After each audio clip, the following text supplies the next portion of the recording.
د سجدې مبارکه سوره چې د قرآن عظیم شان 12مه سوره ده په مکې معظمې کې را نازله شوې ده. 10 مبارک آیاتونه لري. تلاوت او پښتو ترجمه یې له لومړي آیت څخه اورئ.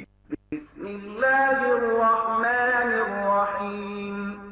د الله په نوم چې ډېر زیات مهربان پورا رحم لرونکی ده.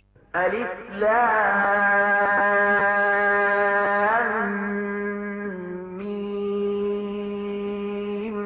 تنزيل الكتاب لا ريب فيه من رب العالمين. الف لام میم. دغه کتاب بے شک او بے شبهه د عالمیانو د پروردگار لخوا نازل شوی دی. أم يقولون افتراه بل هو الحق من ربك لتنذر قوما ما أتاهم من نذير من قبلك لعلهم يهتدون. آیا دوی وایي چې دغه سړي یعنی محمد دا قرآن له خپل ځانه جوړ کړی دی؟ نه، بلکې دا حق دی ستا د پروردګار لخوا، تر څو چې ته یو داسې قوم ته خبرداری ورکړي چې هغو ته له تا څخه مخکې کوم ویرونکی نه دی راغلی، ښایي چې هغوی سمه لاره ومومي. الله الذي خلق السماوات والأرض وما بينهما في 6 أيام ثم استوى على العرش ما لكم من دونه من ولي ولا شفيع أفلا تتذكرون. مغه الله دی چې هغه اسمانونه او ځمکه او هغه ټول شیان چې د هغو په منځ کې دي په شپږو ورځو کې پیدا کړل. له هغه وروسته د خپل سلطنت پر تخت ځلان شو. له هغه پرته نه ستاسې څوک ملاتړ او مرستندوی شته او نه څوک د هغه په وړاندې سپارښت کوونکی. نو آیا تاسې پند نه اخلئ؟ يدبر الأمر من السماء إلى الأرض ثم يعرج إليه في يوم كان مقداره 1000 سنة مما تعدون. غله اسمانه تر ځمکې پورې د نړۍ چارې اداره کوي او د دې ادارې ریپورت پاس د هغه حضور ته ورځي په یو داسې ورځ چې د هغې اندازه ستاسې د شمیر له مخې 1000 کاله ده.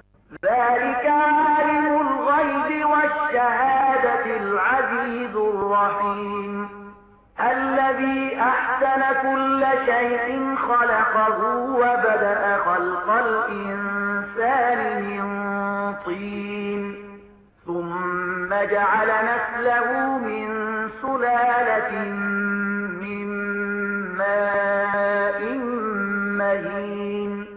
همغه دی په هر پټ او ښکاره باندې پوهېدونکی برلاسه او مهربان دی. هغه چې هر شی پیدا کړ ډېر ښه پیدا کړ. هغه د انسان د هستونې پیل له پخې شوې خټې څخه وکړ.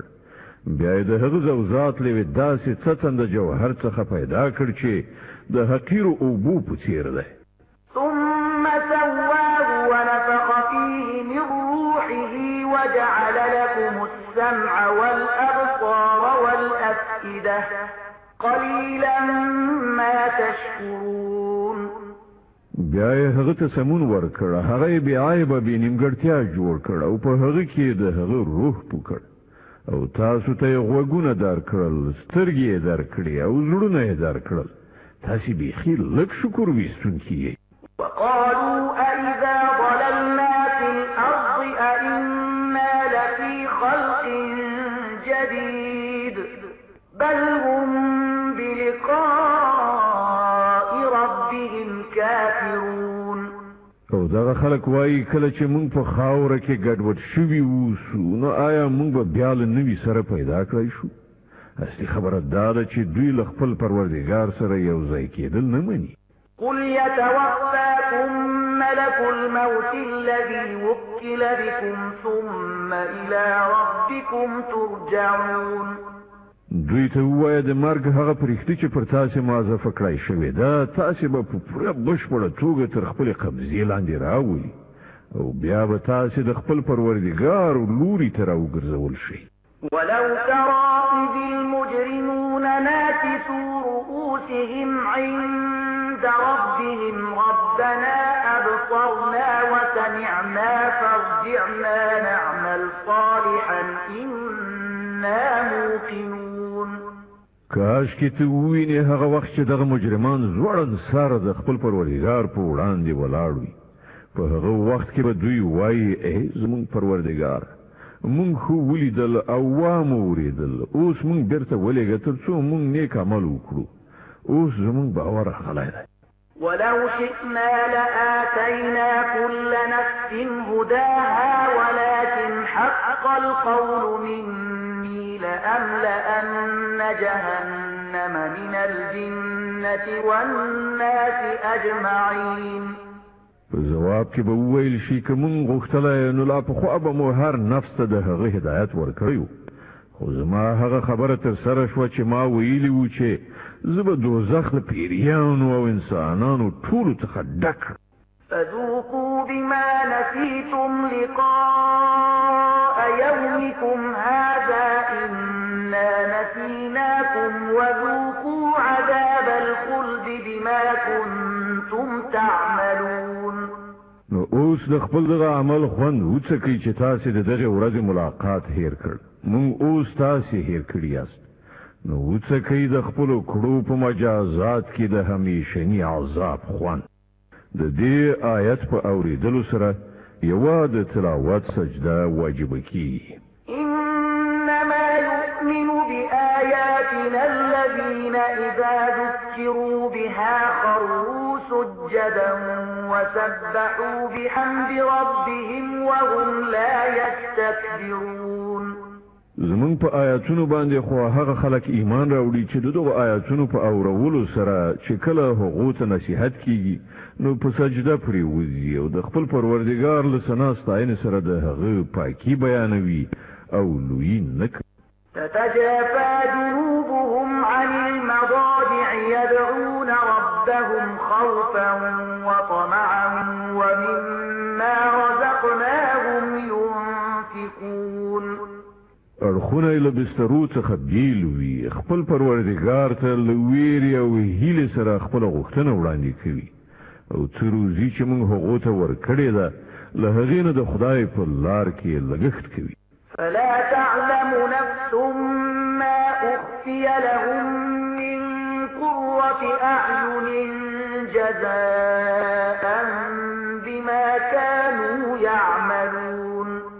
نو د خوشحالۍ او زیري کوم وسایل چې د هغو عملونو په مکافات کې د هغو لپاره پټ کړای شوي دي هیڅوک پرې خبر نه دی.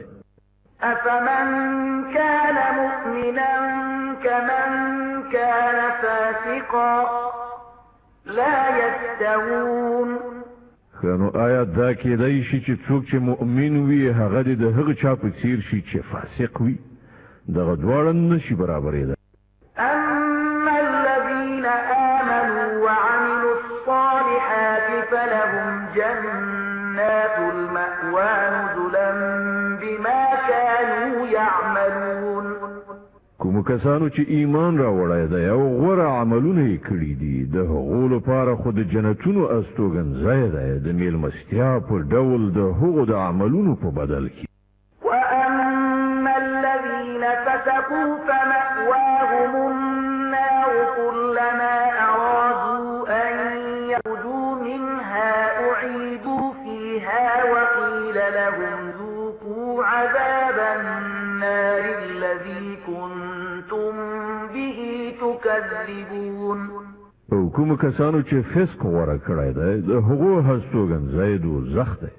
هر کله چې هغوی له هغه نه وتل وغواړي بیرته به په هغه کې وغورځول شي او هغو ته به وویل شي چې اوس د همغه اور د عذاب خوند وڅکئ چې تاسې هغه دروغ ګاڼه.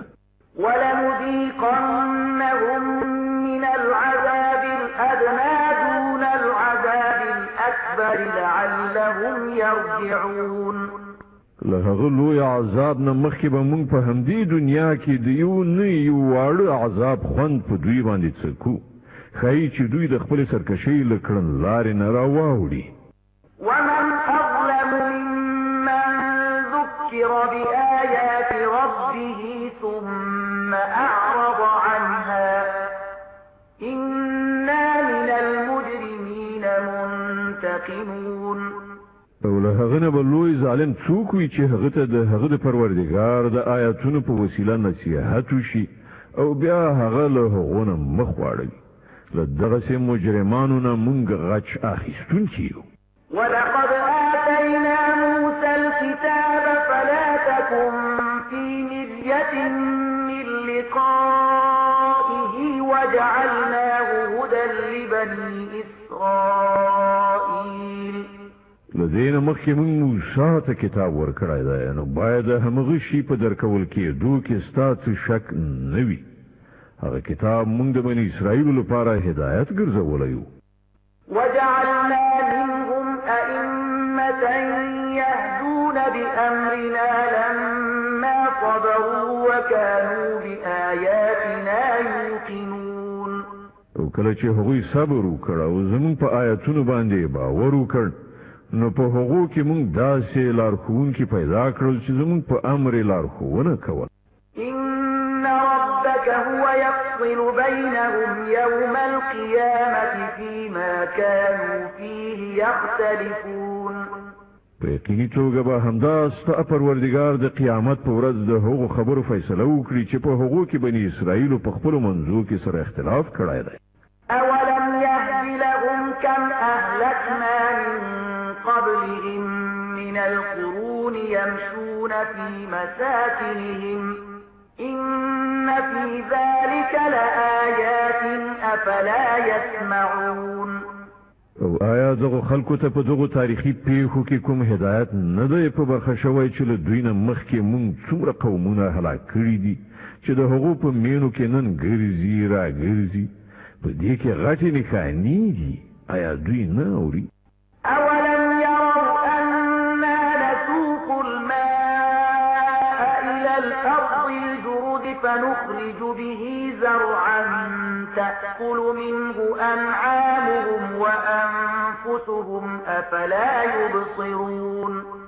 او آیا دغه خلکو هیڅکله نه دي لیدلي چې مونږ د یوې شاړې ځمکې لوري ته اوبه جاري کوو او بیا له همغې ځمکې نه هغه کښت راټوکېږي چې له هغه نه هم د دوی څاروي خوراک کوي او هم دوی په خپله؟ آیا دوی نه ویني؟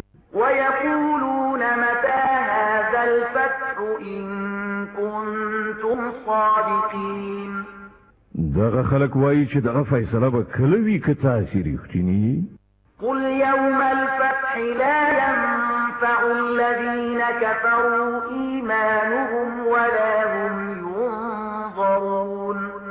دوی ته ووایه د فیصلې په ورځ به ایمان راوړل د هغو خلکو لپاره هیڅ ګټور نه وي چې هغوی کافر شوي دي او بیا به هغو ته کوم مهلت ور نه کړی شي. فأعرض عنهم وانتظر إنهم منتظرون. کنو دوی په خپل حال پرېږده او انتظار باسه، دوی هم منتظر دي. صدق الله العظيم. الله ستر رښتیا ویونکی دی.